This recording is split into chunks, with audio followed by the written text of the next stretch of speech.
Dans une société où tout le monde pointe vers l'extérieur pour trouver c'est qui le coupable de tous nos malheurs, tu as besoin d'être une personne qui se revire vers soi pour savoir qu'est-ce que toi tu veux faire réellement pour reprendre 100% le pouvoir sur ta vie. C'est pas en restant dans un état de victimite et d'excusite que les choses vont bouger.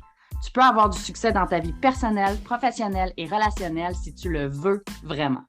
Je m'appelle Christina Goulet, je suis une maximisatrice de potentiel et une joueuse de poker et j'ai appris que peu importe les cartes que tu as dans les mains, tu peux gagner. Alors, sois le genre de personne qui se dit que tant qu'à miser sur quelqu'un, mieux vaut miser sur soi. Es-tu all-in? Si oui, écoute ce podcast. Salut leader, j'espère que tu vas bien. Je te souhaite la bienvenue sur le podcast Miser sur soi. Avant de commencer, je voulais te souhaiter une merveilleuse nouvelle année. 2024 commence maintenant. Si tu m'écoutes à une autre année que 2024, bonne année quand même. Mais 2024 commence maintenant. Qu'est-ce que ça signifie? Ça signifie qu'un nouveau livre commence avec 366 nouvelles pages. Oui, parce qu'il y a un 29 février. Donc, 366 nouvelles pages. Qu'est-ce que tu vas écrire dans ces nouvelles pages-là?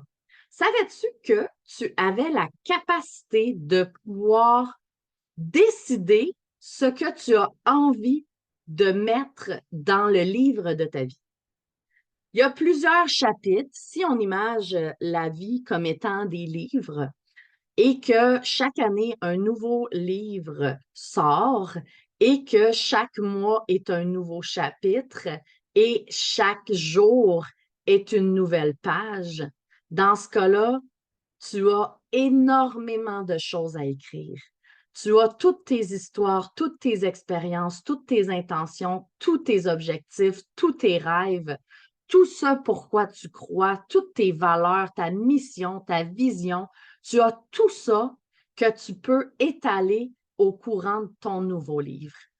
Puis, c'est tout. La chose qui est merveilleuse, c'est que c'est toi qui es l'auteur. C'est toi qui tiens le crayon pour pouvoir écrire cette histoire-là. Peu importe ce qui est arrivé dans le passé, peu importe ce que contiennent tes autres livres des années passées, cette année-ci, c'est un nouveau livre, les pages sont blanches et donc tu as la capacité de décider si tu veux continuer de vivre tel que tu l'as vécu jusqu'à maintenant ou tel que tu as vécu comme ces dernières années ou l'année passée, ou si tu as envie de modifier certaines choses, si tu as envie d'intégrer des nouvelles habitudes, de remplacer des nouvelles habitudes, de remplacer certaines croyances, si tu as envie d'essayer des nouvelles choses, si tu as envie de revenir, ramener des choses que tu as arrêté de faire, mais qui te faisaient plaisir, qui te faisaient du bien, que tu aimais beaucoup ou que tu aimais énormément ou un peu importe, mais que tu as envie de ramener dans ta vie. C'est toi qui décides parce que c'est toi qui tiens le crayon. Puis j'ai envie de te dire une chose, ne laisse ton crayon à personne. Mais quand je dis personne, c'est personne. C'est toi l'auteur de ta vie. Peu importe qu'est-ce qui se passe, c'est toi l'auteur de ta vie. C'est toi qui décides comment tu veux que ça finisse, comment tu veux que ça commence, comment tu veux que ça persévère, comment tu veux vivre dans les péripéties, comment tu veux vivre dans les contrastes. C'est toi qui décides. Garde ton crayon bien ancré au creux de ta main parce que s'il y a quelqu'un d'autre qui le prend, c'est que tu laisses ton pouvoir, le pouvoir de ta vie, de décider pour toi à quelqu'un d'autre. Et cette personne-là va toujours écrire quelque chose en conséquence qu'il va être gagnant dans l'histoire.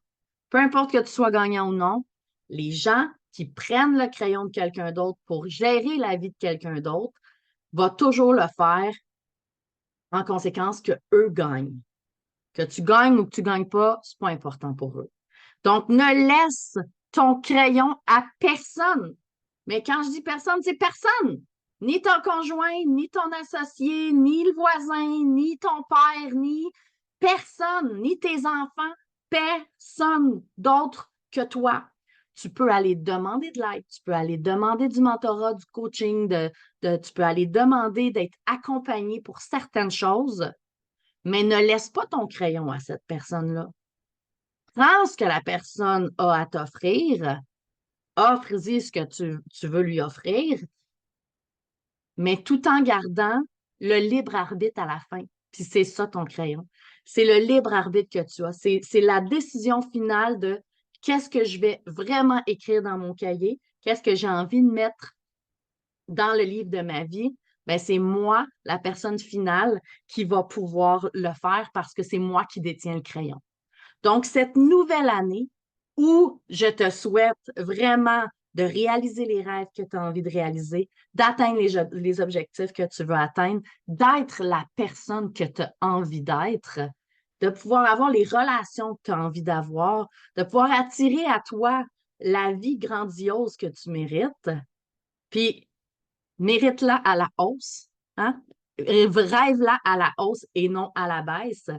Et focus sur ça. Et j'ai envie de pouvoir t'offrir cette énergie-là, où est-ce que je t'envoie cette énergie d'abondance, d'amour, de manifestation que tu as besoin ou que tu as envie d'avoir pour pouvoir t'aider à persévérer vers tes rêves, vers ta mission, vers ta vision, vers l'atteinte de tes objectifs, l'atteinte de tout ce que tu as envie d'être, de faire, d'avoir et de pouvoir choisir à tout moment, d'avoir le pouvoir de décision à tout moment de ce que tu veux écrire dans ton histoire.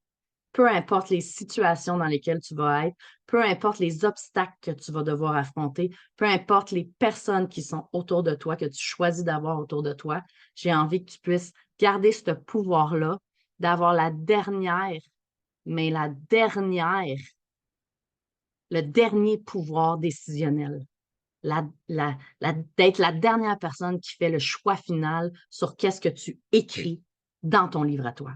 Fait que je te souhaite une merveilleuse année, vraiment, vraiment une merveilleuse année et j'ai vraiment hâte de pouvoir continuer mon cheminement avec toi. Je sais que j'ai des clients qui écoutent le podcast. Je t'aime beaucoup. J'apprécie énormément la confiance que tu m'offres. Je me sens vraiment dans la gratitude de pouvoir impacter des gens aussi merveilleux, des leaders géniaux et de pouvoir contribuer à leur mission tout en contribuant à la mienne. Donc, merci beaucoup pour ça. Et si je ne t'accompagne pas encore, bien entendu, viens me parler. Ça va me faire vraiment plaisir de pouvoir voir qu'est-ce qui peut être possible pour qu'on puisse tous les deux contribuer à nos missions. Fait que je te souhaite une super belle année et à très bientôt, leader. Salut!